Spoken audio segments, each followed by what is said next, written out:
Welcome to New Game Plus. You are listening to a retro gaming podcast where three guys spend 7 days playing one old game and then we talk about it. My name's Dustin. My name's Kenny. My name's Nolan. And this is episode 102. And a few days ago, there was a Nintendo Direct live stream, which highlighted many of the Switch and 3DS games that will soon be launching. I thought that we would start off this episode by having me throw out a few announcements and get your quick thoughts on each. I would love that. As long as you include the big news of the week that I don't think you're going to, and I'll bring up if you don't. What are you even talking about? There was some big Switch news this week. Oh, okay. Retro game style. Well, maybe Dustin. He's probably got that. We'll see. Pokemon Ultra Sun and Ultra Moon. You may have heard of it before, but now we know that there's going to be a new story. There's going to be new Pokemon. There will be a customizable main character and a Pokeball-themed Nintendo 2DS XL TDB LLRKK Elemental. That sounds great.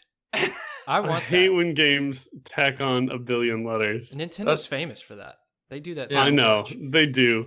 And I hate the whole let's redo this game and just add another adjtive watch your Ultra. No, and what even is, I'm so far removed, what even is the difference between, the difference between just Pokemon Sun and Pokemon Ultra Sun? That's a great question, Dustin. Let me get back to you on that. You're going to Google search it? I don't know information about gaming. I'll have to ask a coworker of mine who is very into Pokemon. He will definitely know. All right. There was a new Kirby game. All right. There is going to be a new Kirby game called Kirby Battle Royale for the 3DS. Fans can vote online for Kirby's final copy ability that will be included in the game. What? Hey, that's neat. Here's the thing about Kirby. Kirby sucks. Kenny, shut Just up. low-hanging fruit, but the low-hanging fruit is often rotten and spoiled. Yeah, I'm about to cut that off. Listen. No, it's a great game, and them doing something new is fun. I don't care about. Then why'd you say Kirby sucks? Because literally, to make the pun. Literally, Kirby. Just to make the pun. Oh. Nolan missed the whole joke. He did. We've got to move forward. Mario Party, the top 100 for the 3DS will be a compilation of various mini games from prior Mario Party games, all of which have been redone with updated graphics and controls. What do you think about Mario Party, the top 100? That's actually kind of hype, I think. I have a bitter taste about Mario Party because I played with college friends. And they beat you? Lost? Well, it was just a bunch of different things. Like, you can set the rules in Mario Party differently, and we had arguments, and it's way worse than Mario Kart, and I don't talk to one guy because of something that happened. Oh my gosh. It got that serious. Well, he doesn't talk to me, I should say. I love the concept of bringing some of the best together and updated graphics, updated controls, and handling and different things like that. Cool. Mario Party's great when you bring the top 100. I think it can even be greater. Yeah, that's neat. Did you guys hear about the Easter egg in the Switch? No. The old classic golf game, early original NES, had been discovered, but was modders figured out this week how to access it and play it, and it's an updated version of the original game that's included on all the Switch consoles as kind of a shout out, and so that's pretty cool. Look up more info on that if you have a Switch and want to play an old game in a new way. Sure. And finally, Bethesda will not only have Skyrim for the Switch, they have also announced that they are bringing Doom and Wolfenstein 2 to the Nintendo console. I love that. That's a cool announcement. I know you can roll your eyes at Skyrim. We're still trying to make money off of it. Yeah. Whatever. That's expected. I love that game, and I think it's going to be cool to have a AAA title like that on a Nintendo console when typically they avoid those kinds of games. So I guess the idea of it's neater to me. I'm with you. I'm burnt out on Skyrim being released on everything. Yeah. You mean the new Doom? Yeah. New Doom. That's Wolfenstein 2. Nice. That's nice. They just did it for meme's sake. It runs Doom. Yeah, probably so. Probably so. There are so many new games incoming. I don't have the money nor the time to play them all, and it really is starting to become such a pain. Join us as we talk about our retro game of the week, Max Payne. I have no words. I don't even know how to react to that. You always have to say something about it.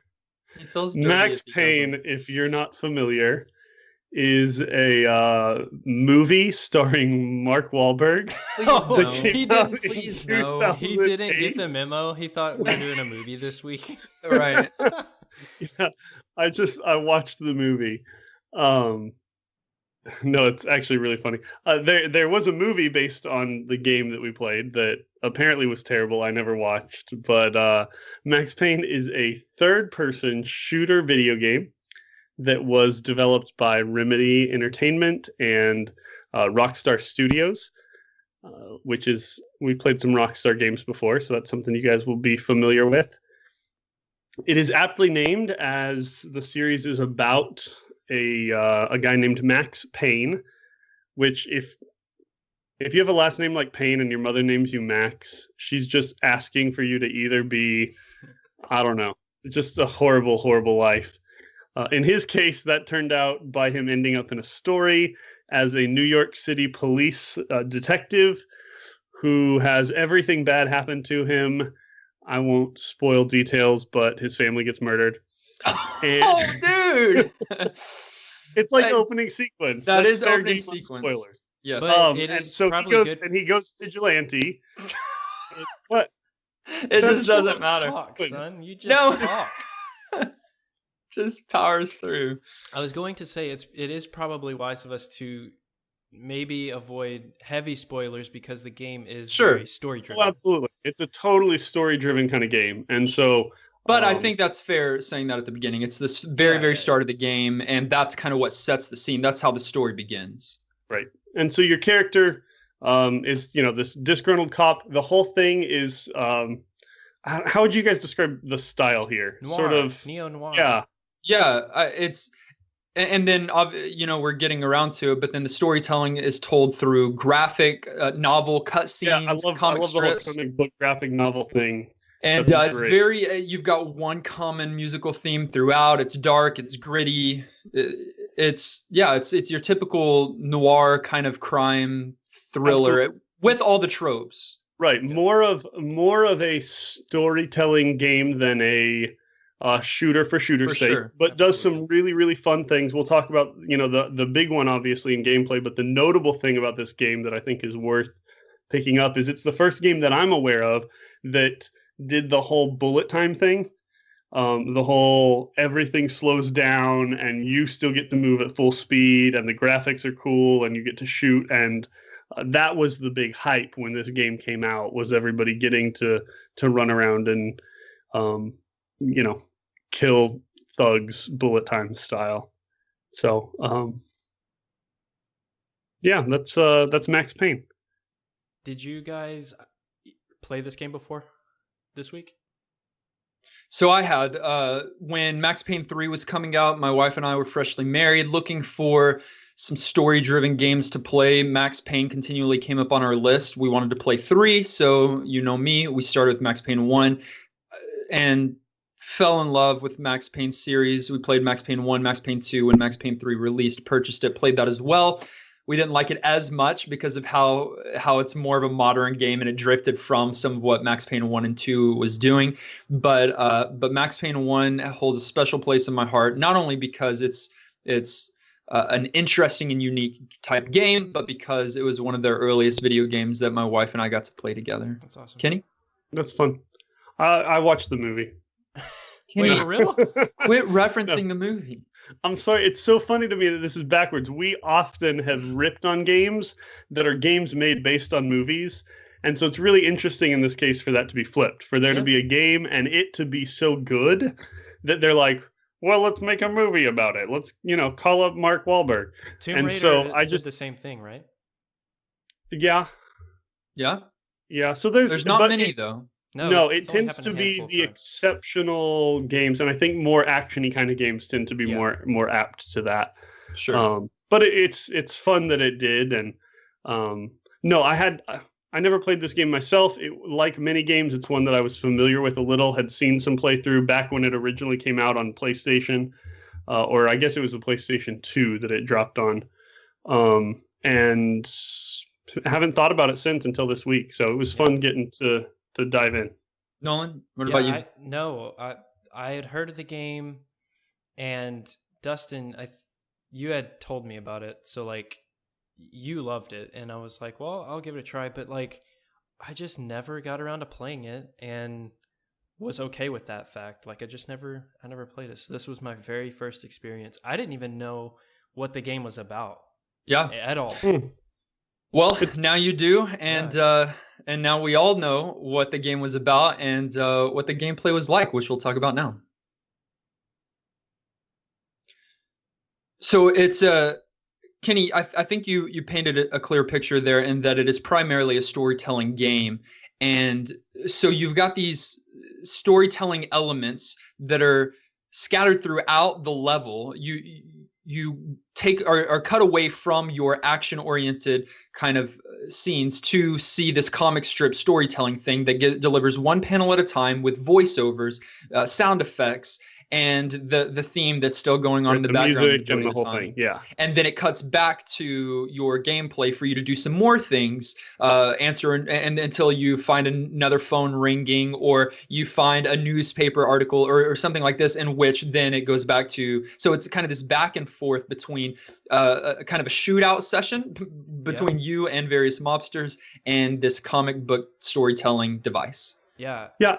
And that sounds cheesy when you say it to me. Like when you explain it that way, I go, that's cheap. But it didn't feel forced to me. They set it up from the very beginning as sort of the unique, this is how the story's going to be told, and didn't lean on that so heavily that, you didn't break to it so often that you were like, I want to shoot more people, but you didn't shoot people so consistently that you were like, what's going on in the story? They just found a really good balance.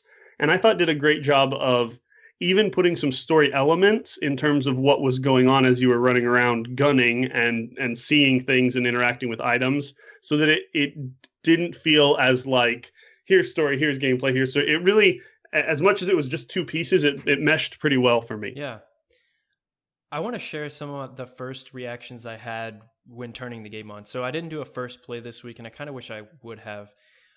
Just a couple of things that in the first couple of minutes I experienced. So the game starts and you're just kind of put into it. And I looked at the year the game came out. It was 2001, so I wasn't expecting much. But the control... So it came out on PC first. I don't know if you mentioned that. And then it got ported to consoles by Rockstar. So the original publisher wasn't Rockstar. It was another developing team. However, it looks great. So I was like, well, this is kind of impressive. And then I was like, whoa, bullet time is sick. So we need to talk about that a little more. Kenny mentioned it, but it like slows down for you to like shoot bullets. And then I saw shotgun shells on the ground, like bouncing out of the gun. So that was impressive. The sniper bullet shot, the like kill cam and everything. And then I was like, wait a second, what year did this game come out in? And then you realize that's a whole tutorial. So a lot of many times we've been upset that we didn't get proper instruction on how to play the game. And then it just, like, without you knowing, you're playing this tutorial, and it's just so, like, it just works so well at introducing those elements to you. Kenny, what were some of your first thoughts with playing this week? So as I was getting this game up and going, I ended up playing a console version instead of a PC version. Just that's what was more accessible for me. And I don't think looks quite as nice generally, but works for the most part. I had some issues getting that set up and running though. So I actually would have the game start and run, freeze on me, crash, start and run from the beginning, an unskippable intro sequence, freeze on me, crash. And so I watched that opening sequence like 4 different times. And by the 3rd time, I was like, I should really, really be hating this. And I wasn't. The storytelling is so good. I didn't even care. I was like, you know what? Let's just reboot it one more time and watch the intro.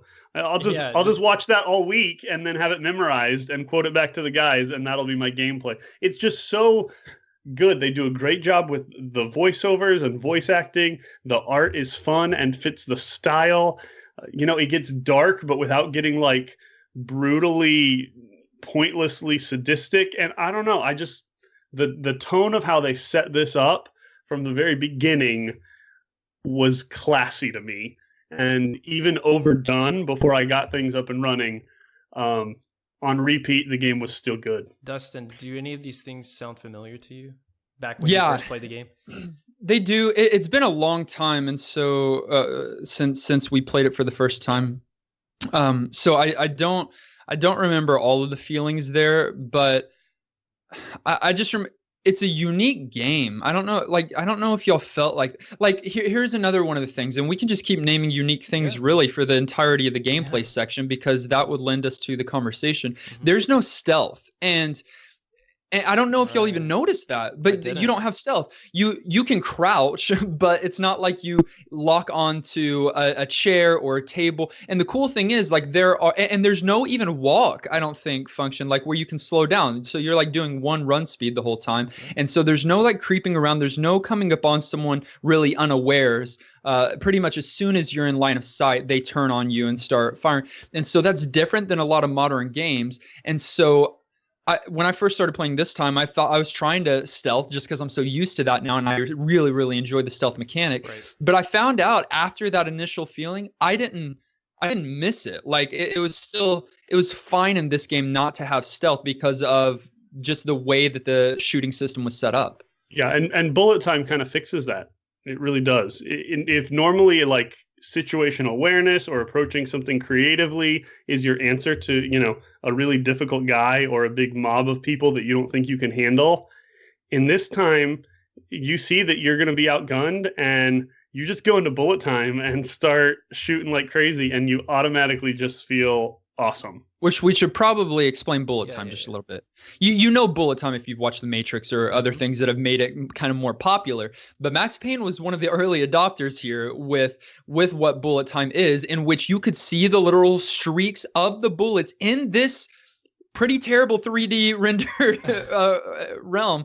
And on top of that, it slows everything down so that you can maneuver properly. One of the things that I enjoyed the most, though, was the bullet time dive. You can set up on your keyboard a bullet time function or hotkey so that it slows down time. But then you can also set up another one that does what Kenny's doing right now. You'll have to watch the video terribly. That dives your character in the direction you're holding, so you can dive backwards, forwards, or to the side, while entering into bullet time mode, and it ends once you land. So like just kind of that perfect thing, which allows, and you can aim pretty well during that time. And so it really is a beneficial thing. It's not just a gimmick to look cool. It really does give you a big advantage. Well, you've got to use it. Yeah, and it doesn't make you invincible either. Like, you have to be shooting well during that. It hits that sweet spot of you need this feature to really get through some of the tougher parts of the game. But it's not like it's just a free win button. I don't know. They just, again, they balanced it really well. Yeah. And it's definitely not. This game's pretty hard. Yeah, it wasn't easy for me. I had to retry a couple of things. So did y'all not? So for me, it was F5, F9, like often. Quick save, quick load, quick save, quick load. Which I think there's a pretty sweet function in here in which it starts off your battles the hardest that battle is going to be within your difficulty setting. So it's got like various levels, and it starts off the hardest, and then if you quick load or quick save, quick load, then it brings it down one notch, and then it brings it down another notch when you do it again. So that you can eventually progress. And you're not just stuck in a certain location. That's kind of great. In that tutorial, it teaches you, hey, F5 is quick save, F9 is quick load. They let you know, like, hey, you're gonna need to use this. And I love when games are open about that. Yeah, if you acknowledge it, it's better. Yeah, people are used to having to save, and so just making it part of the game experience is way better than like run over there to that save point, and then when you fail, you're gonna have to do it all again until you get to the next one. I respect that. It just also makes so much sense to me that this game was on PC. It feels like such a PC game. It really does. It's hard to put into words, but it just felt like so. First of all, it felt ahead of its time for some of the things we've already mentioned and things that we will mention, but it just felt so at home on the keyboard and mouse for me. Part of that is that you're just very at home on keyboard and mouse. Yeah, that's true. And for someone who had mostly played console games, if you gave this to them and they were like, you have to play it keyboard and mouse, they'd roll their eyes and be like, "Why don't you put it on the console? It's a PC2 game, And I'm sure the ports were fine. Game." It's just, I don't know. I guess I prefer that. No, absolutely. It's nice. And I'm the same way. If there's a PC option, I'd much rather play that. And so, as with other third-person shooters, you've kind of got the same setup in which you can collect various weapons. You can collect handguns. You can collect semi-automatic and automatic weapons, as well as shotguns and melee weapons, Molotov cocktails, all kinds of stuff, which are very helpful if you can aim them well. And then also what you can do is dual wield. So a lot of the times your Max Payne is walking around with dual wielded pistols or something, which and you've got an overflow of ammo. In my opinion, there's just tons, and so you don't have to really conserve those bullets a lot, much at all. You can just free flow fire, and found that to be a lot of fun. Yeah, sometimes like resource scarcity in those kind of games can be nice, where you're having to choose which weapon and whatever else. But for this game that felt more like it was story and more like you need to just go in guns blazing, and that's the tone of what's going on. Like, this is angry retribution kind of level stuff. Yeah. I was really glad that they had ammo in every single closet, picking things up from everybody that painkillers, which is your health refill.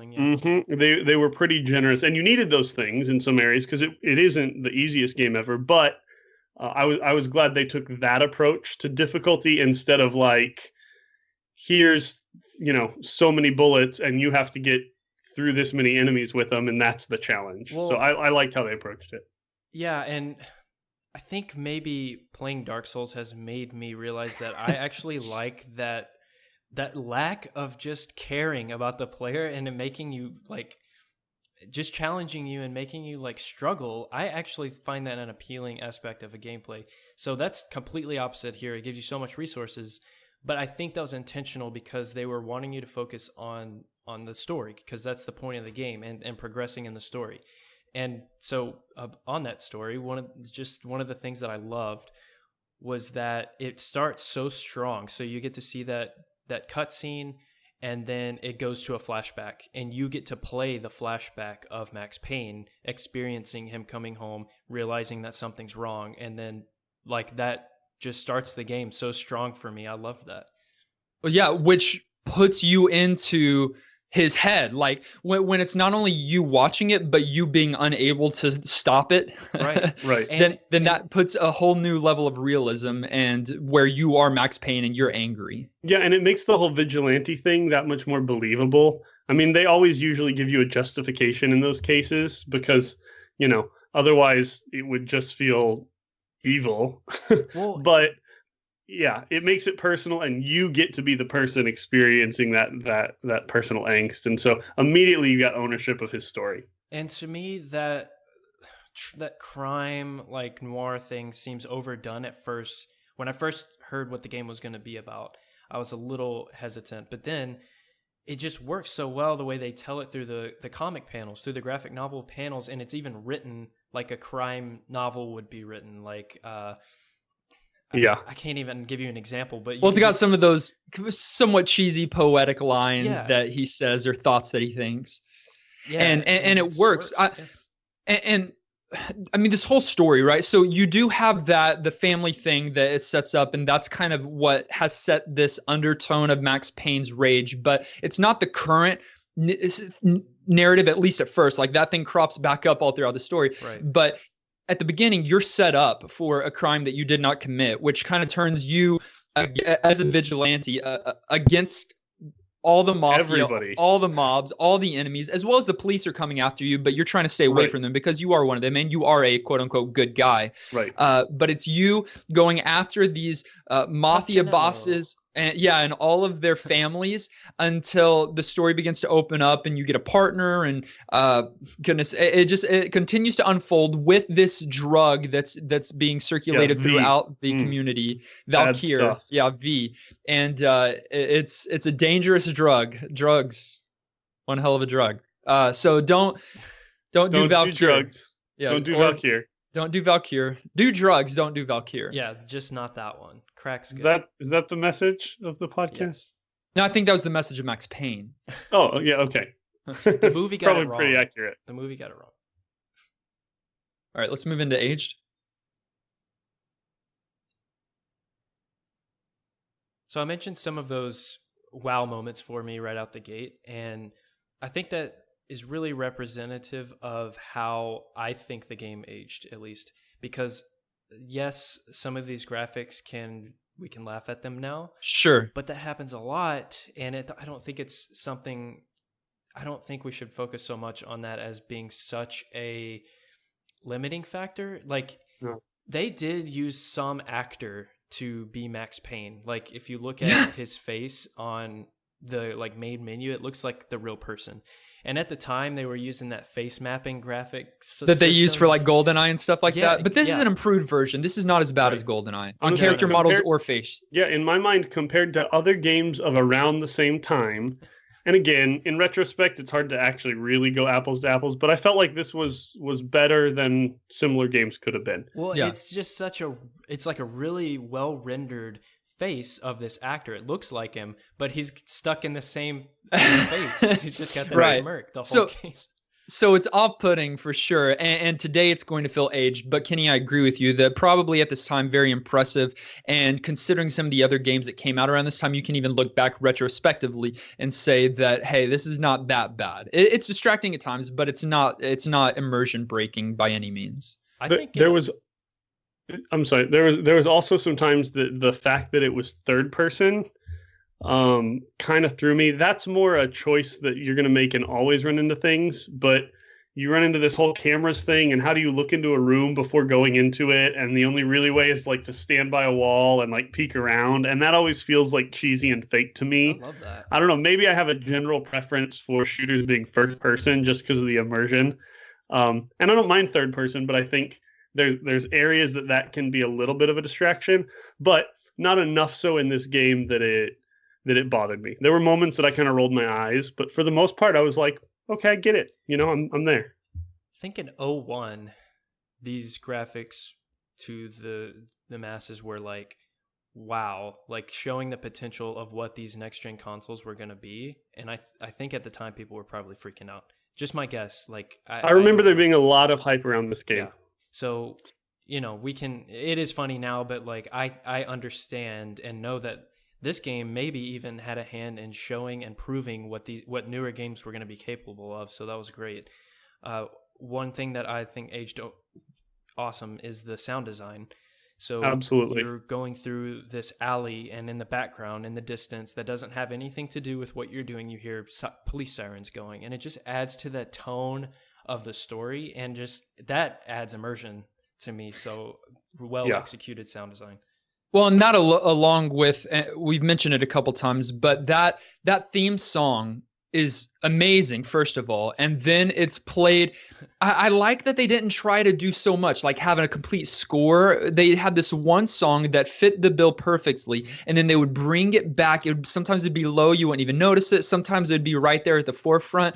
And then they knew when to not use those noises. So like there wasn't music during the gameplay. Silence too. There was silence. Or there was the ambient noises of the streets or of the alleyways or of some of the gang members talking down the hallway, or the druggies that were in a room. You know, that's very disturbing. And so you've got all of these ambient noises without this music track playing, and it works so perfectly. Yeah, and they could have copped out there pretty easily. They could have just done the voiceovers for all the comic book panel stuff, and it been okay. But the fact that they did go above and beyond and give it immersion, Nolan, I think what you pointed out with the sound is definitely one of the things this game did best. I think we always ought to look at legacy, and even though I've talked about it a couple of times, the fact that it did spawn sequels and the fact that it was a popular enough franchise that they went and made a movie off of it, even if the movie was apparently pretty bad, it made money. And so there's some legacy there for sure.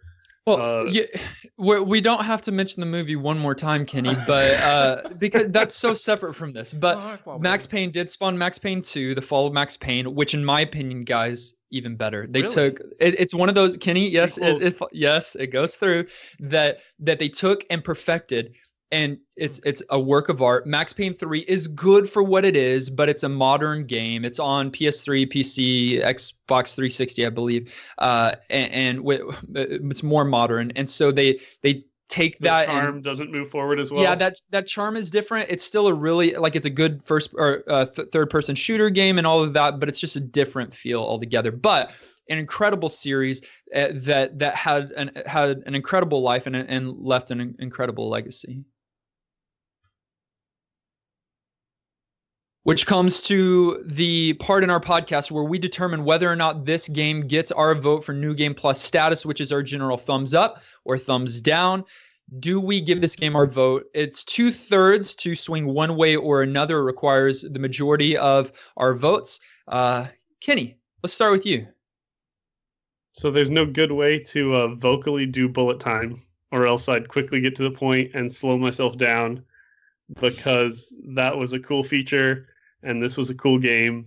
And so New Game Plus from me. Well-told story, no big complaints. Few things they could do better, but overall, bravo, good game.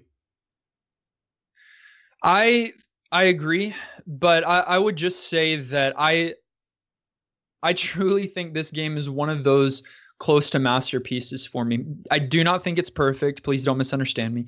But I think they tried something so different here and so unique with theme and setting and storytelling devices and just all of that. So the shooting elements itself, not unique, but in the world that they placed it in, with the characters, with the dark story and themes. And I just think they did a great job. And my favorite elements of video games are characters and story, and Max Payne and the series has some of the best of both of those. And so I definitely give it my vote for New Game Plus. That's 2. What do you say, Nolan? I need to finish the game. I did not get as far as I wanted to at all, but I felt like I experienced enough to talk about it this week. So I'm going to be finishing it up. And from what I've played, I can see exactly what you're saying, Dustin. Like, the masterpiece potential is definitely there. And I'm shocked that I didn't know any of this about this game. And I did not expect it to be this revolutionary or this good or this quality. So I give it New Game Plus, and I'm excited to keep playing it and playing Max Payne 2. So, great game. I'll hold you to that. I would love to know your opinions on Max Payne as you finish it, and then Max Payne 2 as you start it, because it's an incredible ride. Well, Max Payne, the original game, receives our vote for New Game Plus status. Definitely pick it up, find a copy, and enjoy it because it's a quality game.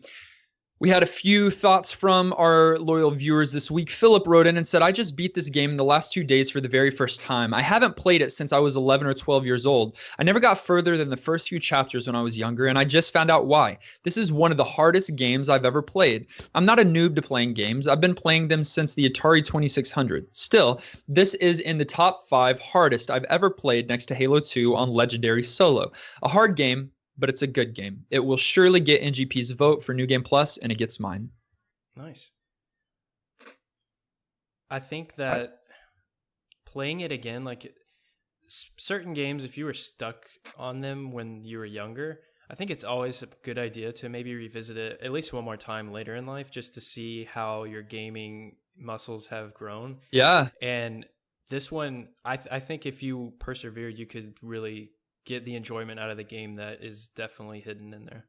Yeah, it's not Battletoads. Like, it's not one that you're going to go back and be even worse at than you were as a kid and just hate yourself for. Yeah, it's certainly a hard game. I think, in my opinion, he may have slightly overstated difficulty. I don't know if it's one of the hardest games I've ever played, but it's certainly difficult, and that even adds to the appeal, though. You don't want to just kind of roll over something, in my mind. You want to feel accomplished. Sure. So, and I will say that the difficulty doesn't come in it's not difficult in knowing what to do or where to go, or it's not like puzzle oriented. It's just difficult shooting battle scenes. So it's just, honestly, you figure out how to manipulate the AI or how to sneak around or use your Molotov cocktails, or you learn how to use your weaponry better, and you're going and bullet time, and you're going to be able to breeze through in a lot more efficient and effective way. Thanks, Philip. Antonin wrote in the longest email I've ever read in my life, but I have cut down to some of the best parts. Hey guys, I wanted to ask you all a question. Have any of you ever played Counter-Strike? Yes. Yes. Yeah, it's a wonderful game. Unlike many other multiplayer FPSs, it involves a lot of strategy. Rather than blindly shooting for the entire match, short encounters with the enemy decide your fate. You have to be accurate and have great reflexes. Unfortunately, I have neither. I only wish I could slow time down in order to have time to react, maybe to the speed of the bullets shooting at me, which is the distinguishing feature of today's game. This game is dark, this game is gritty, but it is awesome. The bullet time mechanic is a pain at the beginning, but I found that by the end of the first level, you can start to use it more frequently and with better results. By the end of the second level, you can truly use its potential to the max. Payne. Despite I'm so the age, proud. Despite the age of the game, I think the graphics are actually pretty good. You drop into this 3D realm full of snow, darkness, and gangsters ready to shoot you. The game is immersive, and I was surprised by how much I enjoyed looking at the players' character models. One thing I want to stress is this game's beginning. It shook me. As a family person, it was really disturbing, especially since it wasn't just a cutscene. I was a part of the scene. I heard the cries and tried to open the door, climb over the obstacles. I tried to hurry to the next room, but no matter what I did, I was powerless. I had to take a break from the game. I honestly started to tear up. My kids are similar age to that baby, and honestly, the baby's cries aren't that different. It was an emotional moment for me, and it was only 5 minutes into the game. It hooked me in a way, but I felt a little disturbed. I hope you all enjoyed it. I doubt I'll finish the game, but I am glad that I had a chance to play it. Dang. You know, that might be why the movie industry was like, we need to make a Max Payne movie. We can make this so much better. This scene, we can make it more real. And then it just didn't work. All I know is my boy Antonin dropping them fat puns, That's and I'm what you proud got of from him. this Like, yeah, email? Nolan, That's you're serious? trying to go deep. You're like, Anton, I feel you, man, and I know that. And then Kenny's like, great puns, dude. I Yeah. feel them puns. All right, yeah, Antonin, thanks for your email. Yeah, Totally man. agree. You're gonna move forward before Kenny keeps talking to you about your puns. Did we have more, Dustin? Okay, good. I have Twitter ones, that's why I asked. Jan wrote in and said, Max Payne, another one of my favorites. I played it soon after I saw The Matrix. Bullet time was the new big thing, and being able to use it in games sounded amazing, and indeed it was. They implemented it very well. It's more than a gimmick, and it's very useful in certain parts of the game. The story and ambiance are very good too. The start of the story is already quite dark, and it only spirals down further and further. There's this level where it rains blood and you hear a baby crying. Yes, it still sends shivers down my spine when thinking about it. All in all, it's a very good game. I finished it twice, once when it came out and once a few years ago. Would definitely give it my vote for NGP. Very solid. I see a theme forming here. It's a I good do game. too.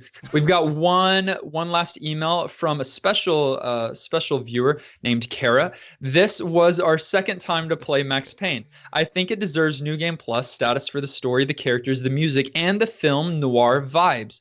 Don't just play Max Payne, play the trilogy. I love this game. If Max Payne does not get NGP approval, I bet it's because of Kenny. All of those things are fair. Good It takes prediction. two of us to not get it. It takes two. And It takes two. and we all three said yes. So thank you, wife, for the first time, I think, writing into our The game podcast. must be very good. We had a couple of tweets this week about Max Payne. Sweet. Juice in the Morning said super innovative at the time, which I think so too. We've mentioned a couple of the things, the graphics, the storytelling elements. So in 2001, I think it's fair to say that that was pretty ahead of its time. SNES Drunk, fan of the Hey! podcast, said Hey. loved this game in early 2000s, way ahead of its time. Those stupid nightmare stages can go to hell though. Seriously, like, yeah, disturbing. This game evokes emotions. That's what Yeah. it does. You might hate it, but at least it evokes an emotion. And a lot of games today and in the past don't really evoke emotions. They just suck up time. And this does both. Right. Yeah, totally agree. Thank you guys for writing in. You can always send in your thoughts about the retro game of the week to ngppodcast@gmail.com. You can tweet us as well or contact us on social media. We'd love to include your thoughts as a part of our podcast next week. But for now, we are going to randomly select the next retro game that we are going to be playing. We are excited. This is fun. This is I'm so pumped. one of the greatest parts of the podcast. It really is. You don't even know. Or You- this is RNG. You know that, right? That's true. It's just it's our fate, and like how our week goes so depends on this next moment that I can't help but get the feels. So let's find out what our next retro video game is. Randomizing now. A 1981 arcade game developed by Konami. I give it my vote for New Game Plus. Like, that's all you need to know, right? Arcade game scares me a little, but Konami means there's some potential there. It does. Very interesting that this came around right about now, because for my birthday, Nolan and I went to... That's your brother. You are my brother. Oh, yeah. For my birthday, a part of my birthday, my brother and I went to an arcade and got to play this arcade game there. And the arcade game, the game that we're going to be playing for the next 7 days, is Frogger. Oh, dang. Wow. I've never played this game on arcade. Only like Game Boy port. That's a classic title. Classic title. It's got many different kind of clones and sequels and all of those things. We're going to try to play as retro as possible so we can get the entire fill. Definitely play along with us this week. You should easily be able to find a copy of this and play along. It's on your Windows, probably. Yeah, like it's Flash browser. So come on, like just open up your browser and play with us. We're going to be talking about Frogger and a lot of other games and other things that are happening in life in our Discord server. You can find an invite link to that on Twitter, and Discord's stepping up their game. There's a lot of new updates coming and some that have already hit that are making our Discord even better. So all of our patrons there, not all of our listeners, but a lot of them are in there, and we're just hanging out. So we'd love to see you there and talk about Frogger. Absolutely. To those of you who hang out with us in Discord, to those of you who listen, and to those of you especially who support us on Patreon, thanks so much. Having support and listenership and people who care about old games in the same kind of way we do is part of why we do this. And so we are so appreciative to all of you, especially to our producers, Zion, Bradley, and Gimberino. You guys help the magic keep happening. I know it's probably too late at this point. One of you are tapping your desk a little bit, so make sure that you are aware of that, because that is coming through. That wasn't me. That should got you on camera. It wasn't me. You can also find us on YouTube. Nolan and I are actually doing a weekly blind Let's Play series. He is playing the game Dark Souls, and it's hilarious to watch because that sounds like the worst game for me. Like, I would never. Just wait till the next 2 episodes, Dustin. Seriously, it's bad. And so he's suffering through that while I'm playing the nice, bright, light kiddie game called Ocarina of Time. So happy you're playing that. So good. And we're both playing these games for the very first time, and so it's a lot of fun. We've got 2 episodes each out right now. Every Friday, we're going to be releasing new episodes, so make sure you visit our YouTube channel. You can also find First Plays there, as well as our VODs. Our video podcasts will always first and foremost be an audio podcast, and you can find us on iTunes, Stitcher, SoundCloud, Google Music, or any other podcast provider of your choice. A polished episode will always be there for you in your inbox on Monday morning, but we will have a slightly less polished video version halfway through the week on our YouTube channel. You can find us on social media, Facebook and Twitter at NGP Podcasts. Make sure when you subscribe on your whatever podcast feed you listen to us on, make sure you subscribe, as well as if you would like to leave a rating or review. That always helps us make sure that we are providing you the best quality content that we could possibly provide. Join us next week as we play the arcade classic Frogger. Until then, I'm still Dustin. I'm Kenny. I'm Nolan. And this has been New Game Plus.